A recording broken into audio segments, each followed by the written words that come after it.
కాలాన్ని వృధా చేసుకుంటే జీవితంలో వెనకబడిపోతావు. అలాగని త్వరగా పరిగెత్తినా కూడా ప్రయోజనము ఉండదు.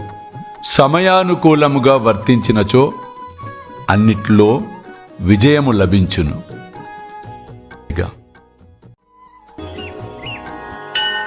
ప్రేమేయా అష్టకాశి పడుని గురువరా ప్రార్థితే జే ప్రభాతి త్యాంచే చిత్తాసి దేతో అఖిల హరునియా భ్రాంతి మీ నిత్య శాంతి ఐసే హే సాయినాథే కదుని సుచబిలే జేవియా బాలకాసి తే విద్యా కృష్ణ పాయి నముని సవినయే అర్పితో అష్టకాశీ శ్రీ సచ్చిదా